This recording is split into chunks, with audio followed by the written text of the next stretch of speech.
Hai teman-teman, apa kabarnya hari ini? Air di galon masih kan? Di video ini aku akan melanjutkan episode ke-8 anime berjudul Sakura Sao no Pet na Kanojo. Di episode ke-7 kemarin Yuko berkunjung ke Sakura Sao dan bersikap posesif terhadap Kanda. Dan Kanda yang masih menantikan pengumuman dari kompetisi desain gamenya. Lalu, luluskah Kanda dalam kompetisi? Simak terus videonya ya.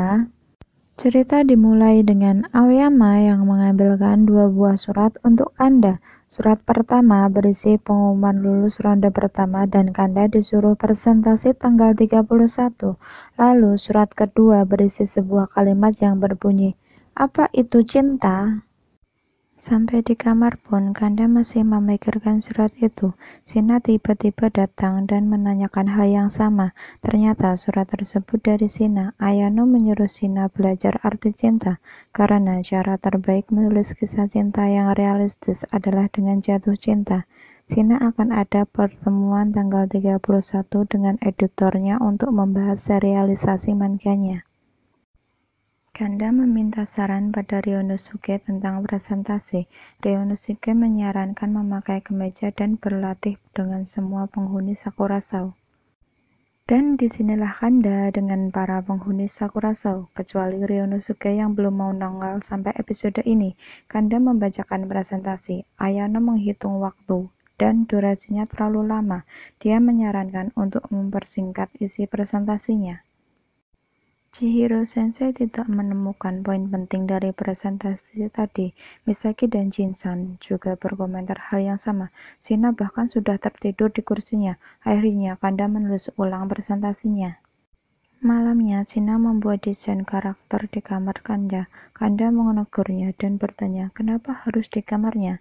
Shina dengan polosnya menjawab, di sini aku merasa akan mengerti arti cinta. Shina sudah akan pergi jika tidak diizinkan Kanda, tapi Kanda justru beralasan Aoyama akan melarangnya. Shina yang cemburu justru nekat tetap menggambar di sana. Akhirnya Kanda mengizinkan. Kanda berjuang dengan mengetik ulang presentasinya dan berlatih berkali-kali sampai dirasa dia lancar. Di lain sisi, Shina nekat keluar sendiri dan memesan sebuah jimat untuk Kanda agar Kanda lancar dalam presentasinya. Di hari presentasi, Shina memberikan jimatnya dan menyemangati Kanda. Kanda menerimanya dan menggenggam erat jimat itu. Sebelum presentasi dimulai, Kanda dibuat ngeblank dengan salah satu juri yang menanyakan tujuannya membuat desain game. Konsentrasi Kanda langsung buyar. Dia tidak bisa mengatakan apa-apa, dan pada akhirnya presentasinya gagal dan Kanda dinyatakan tidak lolos. Sesampainya di Sakura Sao, Kanda yang masih sedih dihampiri oleh Shina. Manga Shina lolos serialisasi. Hal itu membuat Kanda tambah sedih. Kanda yang berusaha tetap tegar menyuruh Shina menyelesaikan gambarnya, karena manga Shina mulai terbit November nanti. Shina pun pergi tanpa membantah. Aoyama yang mengetahui keadaan Kanda memberitahukan hal ini pada Jin-san dan Misaki. Jin-san menyarankan mengadakan pesta rebusan penyambutan Aoyama sebagai bentuk pengalihan kesedihan untuk Kanda. Tapi kali ini pesta rebusannya akan diadakan di kolam renang. Kanda yang sedang mengemasi segala barang-barang persiapan lomba kemarin didatangi mereka bertiga. Kanda awalnya ragu dan menyangkal mana ada kolam renang yang buka saat malam. Jin-san beralasan bahwa dia sudah izin pada Chihiro Sensei. Aoyama menentang hal ini karena menghargai perasaan Kanda. Kanda yang peka justru menyetujui usulan ini. Jadilah mereka menyusup ke sekolah untuk berenang dan mengadakan pesta rebusan. Tapi saat di tengah mereka menikmati sup rebusan, tiba-tiba penjaga sekolah datang dan menegur mereka.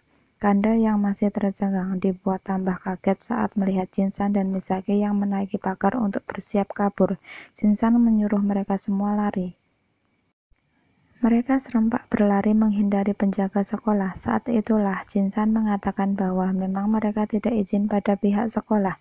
Misaki mengajak mereka berbelok ke gudang untuk berganti pakaian dan bersembunyi.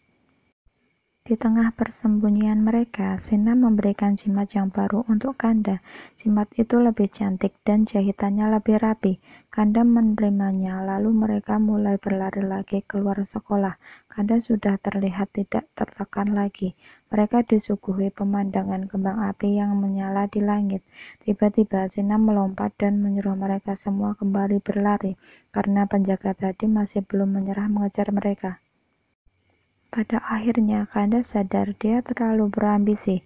Saat mengetahui bahwa dia gagal dan Mangasina mendapat realisasi, dia beranggapan usahanya selama ini sia-sia. Dia kesal, dia merasa menyesal dan kecewa. Lalu untuk keluar dari rasa itu, dia akan tetap mencoba. Walaupun gagal, dia akan terus mencoba dan menikmati setiap prosesnya. Kegagalan bukanlah sebuah patokan. Kegagalan adalah proses awal keberhasilan. Jika kalian gagal, kalian harus tetap yakin dan percaya untuk bangkit dan mencoba kembali. Nikmati setiap prosesnya, maka kalian akan tahu arti keberhasilan. Sampai jumpa di episode selanjutnya. Jangan lupa like, komen, dan subscribe. Terima kasih.